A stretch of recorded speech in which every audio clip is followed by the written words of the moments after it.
ആലുവയിൽ നടുക്കിയ നഴ്സ് ലെന ജോണിന്റെ മരണത്തിൽ ദുരൂഹതകൾ ഓരോന്നായി പുറത്തുവരികയാണ്. ലെന പരീക്ഷയ്ക്കിടെ കുഴഞ്ഞു വീണ് മരണപ്പെട്ടു എന്ന നിലയിലാണ് ആദ്യം വാർത്തകൾ പ്രചരിച്ചത്. ഇതിന് പിന്നാലെയാണ് സുഹൃത്തുക്കളായ 2 യുവാക്കളാണ് ഇവരെ ആശുപത്രിയിൽ എത്തിച്ചതെന്നും ഇവർക്കൊപ്പം ഇരുന്ന് കുഴിമന്തി കഴിച്ചതിന് പിന്നാലെ കുഴഞ്ഞു വീഴുകയായിരുന്നു എന്നുമുള്ള വിവരങ്ങൾ പുറത്തുവന്നത്. ഭക്ഷ്യവിഷബാധ എന്ന് കരുതിയ മരണം ഇപ്പോൾ എത്തിനിൽക്കുന്നത് ഒരു ഞെട്ടിക്കുന്ന കൊലപാതക ആരോപണത്തിലാണ്. പോസ്റ്റ്മോർട്ടം റിപ്പോർട്ടിലെ വിഷാംശത്തിന്റെ സാന്നിധ്യവും മരണസമയത്ത് കൂടെയുണ്ടായിരുന്ന 2 യുവാക്കളുടെ സാന്നിധ്യവുമെല്ലാം ഇപ്പോൾ കൊലപാതകത്തിലേക്കാണ് വിരൽ ചൂണ്ടുന്നത്. കഴിഞ്ഞ മാർച്ച് 24-ന് പാലക്കാട് കിഴക്കഞ്ചേരി സ്വദേശിനി ലെന ജോൺ സർട്ടിഫിക്കറ്റ് സംബന്ധമായ ആവശ്യങ്ങൾക്കാണ് ആലുവയിലെത്തുന്നത്. തൃശൂർ മദർ ആശുപത്രിയിൽ ജോലി ചെയ്തിരുന്ന ലെന ഒരുപാട് സ്വപ്നങ്ങളുമായി വിദേശത്തേക്ക് പറക്കാൻ ആഗ്രഹിച്ചിരുന്ന ഒരു പെൺകുട്ടിയായിരുന്നു. അന്ന് രാവിലെയും വീട്ടിലേക്ക് വിളിച്ചിരുന്നു. എന്നാൽ മണിക്കൂറുകൾക്കകം ലെനയുടെ വീട്ടിലേക്ക് എത്തിയത് അവളുടെ മരണവാർത്തയാണ്. ആദ്യം വീട്ടുകാർക്ക് ലഭിച്ച വിവരം ലെന കുഴഞ്ഞു വീണ് ഗുരുതരാവസ്ഥയിലാണ് എന്നതാണ്.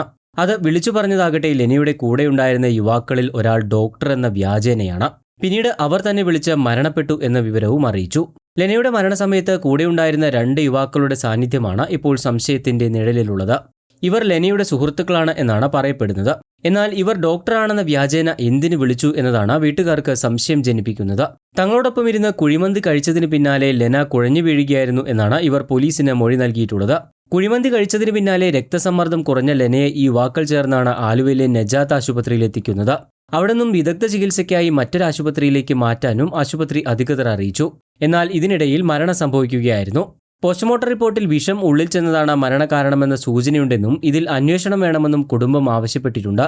തന്റെ മകളെ വിഷം നൽകി കൊലപ്പെടുത്തിയതാണെന്നും സംഭവത്തിൽ 2 യുവാക്കൾക്ക് പങ്കുണ്ടെന്നും പിതാവ് നൽകിയ പരാതിയിൽ പറയുന്നു. 2 യുവാക്കളുടെ പേര് പരാതിയിൽ പ്രത്യേകം പരാമർശിക്കുകയും ചെയ്തിട്ടുണ്ട്.